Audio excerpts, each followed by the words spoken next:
Welcome back to the channel, friends, and welcome back for a brand new episode of the podcast. If you're not subscribed to the podcast or the YouTube channel, Sustainable Weight Loss Podcast for women 40, approaching 40, and a little bit above. If you're somebody who's considering doing 75 hard, I highly recommend it. However, there are some things that you need to consider first before you even consider counting day one of 75 hard. And don't say I didn't warn you. First off, you have to give yourself a reality check. One of the things that I see as a nutrition coach and a juice business owner is people have unrealistic expectations for themselves. I was one of those people. Somebody will decide to change their life, and it isn't a bad thing to change your life. In fact, it is a good thing that you want to transform your life, your relationship with food, and all the above. Thing is, isn't it funny how we tend to see a transformation? We're in a Facebook group, we're in a community group, we're on Instagram, or we're on any other platform, and we're like, what did you do? I remember when I was at Pop-Up Market and event, because I'm a juice business owner, all I did was show my story about reversing prediabetes twice. Now, you would think that I would have learned the first time the doctor told me I was pre-diabetic. The second time, well, the doctor didn't class me as pre-diabetic. He said, you are borderline diabetic. I was closer to the diabetic range than I would like to be, and also that I realized I was. And that's the thing, even though I'm a nutrition coach, where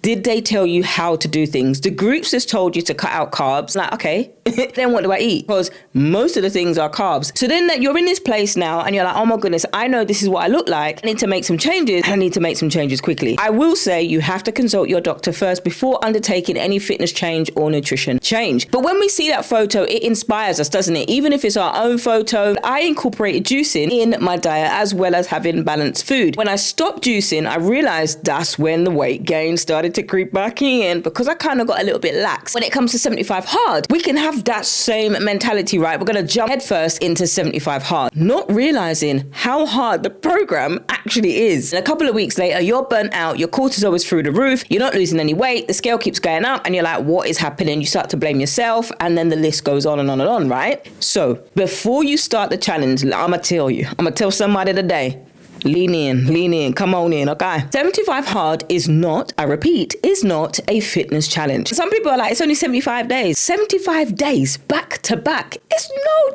joke. But it is a mental toughness challenge, and your excuses, like mine, gonna be tested, okay? If you do not go into this program with a plan, you're gonna fail. In today's episode, I want to tell you 5 things that you must consider before you even think about doing 75 hard. Number 1, read and internalize all of the rules. Now, I'm somebody who struggles to read between the lines. Somebody else who can read between the lines, they're like, what do you mean it's not clear? Actually, it says these 7 critical tasks in the app, which I pay £4.99 for. This is what the app looks like. So, 45-minute workout, another 45-minute outdoor workout, 10 pages of reading, non-fiction book, 1 gallon of water, progress photo, follow a diet, no cheat meals or alcohols. If you, for example, forget to take your progress photo, 11:59 p.m., you got to start all over again. Also, what isn't in these rules, where it says 2 45-minute workouts, one of these must be outside. What actually happens on the blog is it goes into the type of workouts that do constitute as a workout, and then what doesn't. Believe it or not, chores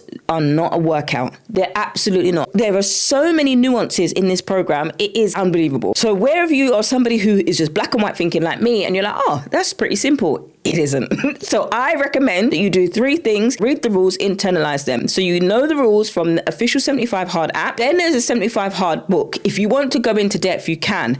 Or you join official approved Facebook group. You're going to thank me later. Number 2, check your stress. And one of the things that a lot of coaches tend to ask the question on the intake form is, why is now the right time for you to make a change? There are people that I've turned down when they filled in this form because really and truly, I just want to lose weight. That's not enough, because what will happen is when you're not changing your habit, you'll be like, oh, that program doesn't work, and you'll blame this or you'll blame that. But actually, if you're stressed through the nines and your cortisol is always here, no matter what program you're following or diet you're doing, you're never going to lose weight until you address that. Now, if you're somebody who's stressed at work, you're sleeping 5 hours per night, and you're trying to live and survive off 4 cups of coffee with 4 tablespoons of sugar in each cup, it's not going to work. Adding on 2 workouts per day, 1 has to be outside, forget it. You have to 1, check with your doctor, and 2, check with yourself. Am I really going to be able to do this program? Am I going to really be able to keep myself accountable when I want to just go in my bed and eat ice cream?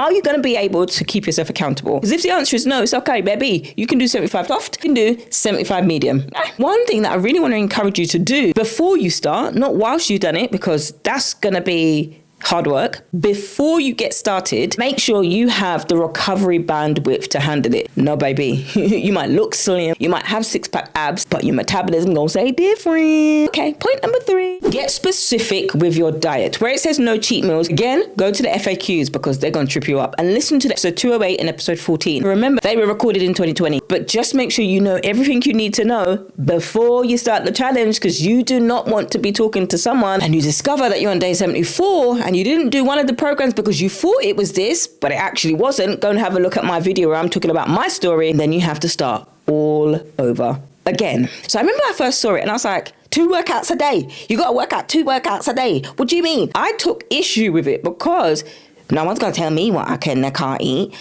That's why I got prediabetes twice, isn't it? Because the actual fact is I needed to do with my issues and I needed to do with my excuses why, ma'am, that you thought it was okay to eat the whole bag of sweets, but yet still you're on 4 hours of sleep and then you're still trying to go and do a strength training workout and you think that is going to help your body. Absolutely not. Whoop, there it is. I used to have a Whoop and it would tell me absolutely not. It told me, no, you haven't had enough sleep, so you're not recovered properly, so you can't have a strength training workout. I said, what does this know? No way that I could do the workout. But I thought I knew better. And then when my belly was not going down, I was like, what was wrong with me? Then I'd put my head in a bag of McDonald's or a bag of chocolate, all of them at one time. And girl, go and sit down. Anyway, what I'm saying is you need to make sure is clean eating. I can't stand that phrase, clean eating. What does that mean? Is food dirty? But so what you start off with in day 1, you have to continue through to day 75. If you change it and you do deviate from it, guess what? You got to start again. Anyway, number 4, check the logistics. You know, if you're going on we're all going on a summer holiday, you need to plan, don't you? Nobody goes to the airport and is like, unless you've got the money and the time to do that. Most people, they don't go to the airport and they're like, where do I want to go? I want to go there. There are some people, believe me, who do that and they don't pack. They just bring their passport. Me, I need to plan. You're looking at your calendar for the next 75 days. Do you have a wedding coming up? Speaking of airport, you have a 12-hour flight that is going to eat into your time, both in the zone that you're coming from and the time zone that you're going to. You can do it. It is just going to take a little bit more planning to do. Being strategic with your planning and your time definitely is going to help you. And number 5, you want to ask yourself, why am I doing that again? You're doing it because she did it and you saw her results and you're like, oh, I want that. Tell me what you did. Even in the 75 Hard official Facebook group, people are still asking, what diet did you do? We have to get into a habit and be confident to choose the way of eating on a day-to-day basis. So some of us have a poor diet, whether we're restricting ourselves from food or not. We don't have a balanced diet. So we're not getting an equal amount of carbohydrates, healthy fats, avocados, salmon, BT fish, oily fish, nuts. Even though they're high in calories, even though they're healthy fats, so you still got to watch that. But you are getting a balance of nutrients. You have to appropriate it for you and your body. Okay, so you have to get clear why and who you're doing it for. This program is all about building mental toughness. This podcast is not sponsored by 75 Hard. It's just something that I've tried 5 times and I'm on my 5th try now. 75 Hard will change your life. In the 30 days that I did it before, I realized, I failed. I unintentionally failed. I realized this has benefited for me in terms of putting in a routine, being intentional about my water. If you do this and you realize it's too much, do 75 soft and 75 medium. One thing I will tell you is don't just start. You have to start right. Get your food. I've linked some resources below if you're somebody who does want to get started on your 75 soft, medium or hard in the show notes below. So that is it. That's our wrap for today's episode, friends, both on the podcast and in the YouTube. If you're not following me on either, okay, then like and subscribe. Don't forget to share this video with somebody who needs to hear this message before they even think of doing 75 Hard. Can't wait to see you in the next one.